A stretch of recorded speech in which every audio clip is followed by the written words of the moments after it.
Oh, ok, c'est le clap. Hello tout le monde, j'espère que tout se passe bien pour vous et que votre rentrée s'est super bien passée. Si ce n'est pas le cas, n'hésitez pas à regarder cette vidéo, elle vous redonnera peut-être le sourire et je vais peut-être vous apprendre quelques trucs. Vous l'aurez remarqué, j'ai une certaine tendance à parler beaucoup de box-office dans mes vidéos. Précédemment, je vous ai parlé de flop. C'est donc assez logiquement que je vais boucler la boucle aujourd'hui en vous parlant de grands succès, mais pas n'importe lesquels, parce que sinon il suffirait que je vous fasse la moitié de la filmographie de Marvel et de James Cameron. Nous sommes dans une époque où nous avons droit à un blockbuster toutes les 2 semaines avec un budget énorme de plus de 150 millions. Finalement, vous devez peut-être le savoir, c'est un phénomène très récent qui date seulement des années 2010. La majorité des réalisateurs doivent faire des films avec des budgets beaucoup plus petits que ce qu'ils auraient voulu et certains même doivent faire des films avec des budgets très minimes, mais ça ne les empêche pas de nous sortir des films qui deviendront plus tard cultes avec également un succès énormissime. Vous l'avez donc compris, nous allons parler aujourd'hui des films à petit budget mais à grand succès. Kiss me, mama, kiss your boy, bless me well and lucky. For I won't be back till I return. I'm gone to old Kentucky. Cumberland Gap's a devil of a gap. That's what the scouts all tell you.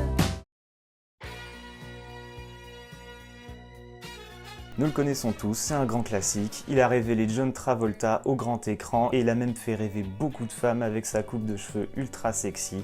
On se dessape. On garde le slip? Non, à poil. Non, je ne vous parle pas de Pulp Fiction, même si en soi sa coupe de cheveux à base de longs cheveux noirs baignés dans du sang, des globules rouges et des morceaux de cerveau ne laisse pas indifférent. Je vous parle ici de Grease. Sorti en 1978, il a été réalisé avec un budget de 6 millions de dollars, ce qui à l'époque était un budget correct, mais aujourd'hui ça serait complètement dérisoire. Ça ne l'a pas empêché de devenir un succès mondial, en effet, il rapportera plus de 400 millions de dollars dans le monde, et derrière, les estimations donnent un profit d'environ 185 millions de dollars, ce qui est énormissime. Ça nous donne derrière un retour sur investissement de 3000%, de quoi faire rêver beaucoup de jeunes entrepreneurs en herbe.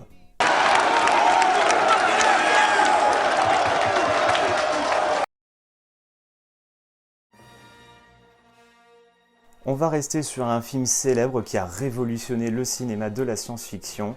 On le connaît à base de grandes épopées spatiales, des vaisseaux spatiaux gigantesques et des combats de sabre laser. Et oui, je vous parle bien de Star Wars, le premier du nom. Il sort en 1977, réalisé par le visionnaire George Lucas, qui nous commencera ici le début de l'une des plus grandes sagas de l'histoire du cinéma, et il mettra en avant des futures vedettes que sont Mark Hamill, Carrie Fisher et surtout Harrison Ford. Vous ne le savez peut-être pas, mais George Lucas a méchamment galéré pour trouver un financement et un distributeur pour ce projet. Il ne demandait pas grand-chose, finalement il aura eu 11 millions de dollars de budget, ce qui est très faible comparé au projet qu'il représentait. Ce sont d'abord Universal, puis ensuite Disney qui vont refuser ce projet, ne trouvant pas assez de potentiel dans ce film.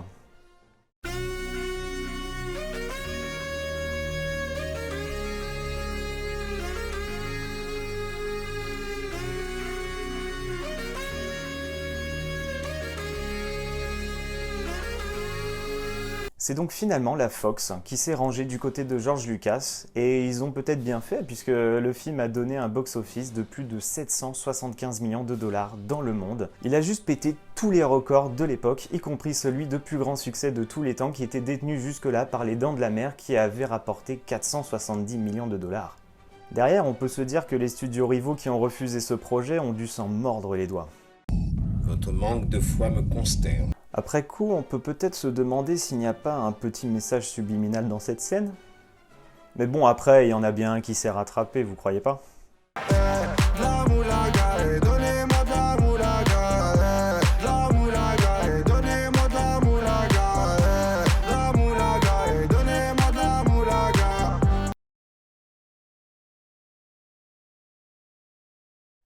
Bah oui, on va pas rester que sur les films américains, même si évidemment ils sont les spécialistes pour casser tous les records en tout genre. En France, nous sommes habitués à avoir des budgets beaucoup plus petits que ceux que nous voyons aux États-Unis, cependant, ça n'empêche pas certains films de cartonner.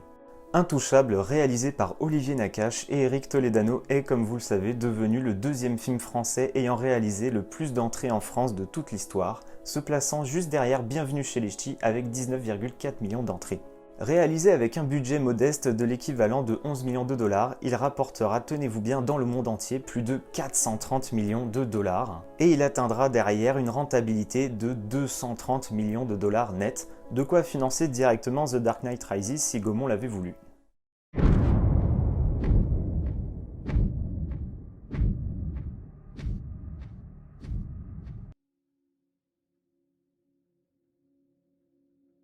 Nous allons maintenant passer tranquillement au film d'horreur. La particularité du film d'horreur, c'est qu'il coûte très peu cher à produire et si vous tenez un concept intéressant, il pourra cartonner auprès des adolescents. Cependant, ce sont des films très difficiles à faire et il n'y en a que quelques-uns qui réussissent leur pari. Et le premier, Blair Witch, en fait partie. Blair Witch est un de ces films qu'on ne voit absolument pas venir.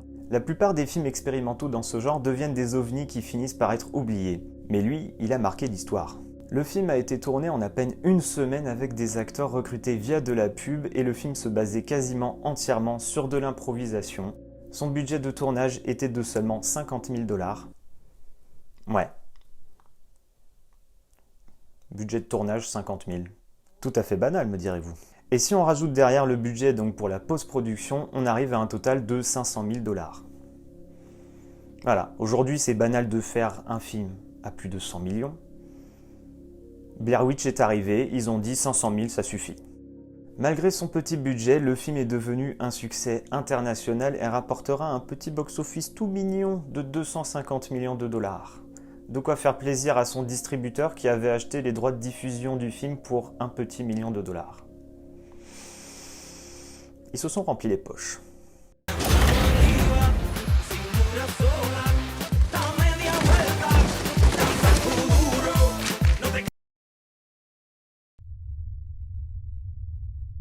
Si je vous dis, on a un petit couple en train de dormir tranquillement dans son lit, petite caméra infrarouge, des objets qui bougent dans tous les sens, et un bruitage à en faire saturer vos enceintes et votre vessie.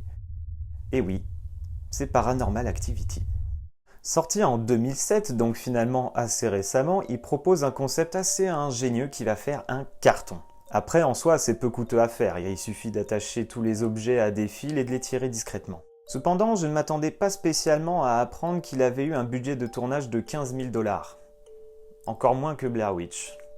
Et à cela, on additionne le budget aussi pour la post-production qui est de seulement 200 000 $, ce qui donne un total de 215 000 $. Voilà, ce film qui est devenu finalement un blockbuster international a coûté 215 000 $ à faire. Moins cher que votre maison. Et pourtant, c'est bien Paramount qui sort ce film après que les producteurs aient là encore une fois galéré très longtemps à se trouver un distributeur.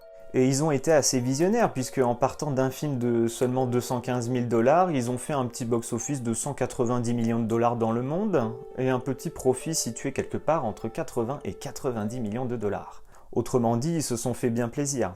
Cependant, il y a peut-être d'autres membres dans l'équipe qui ne pensaient pas pareil.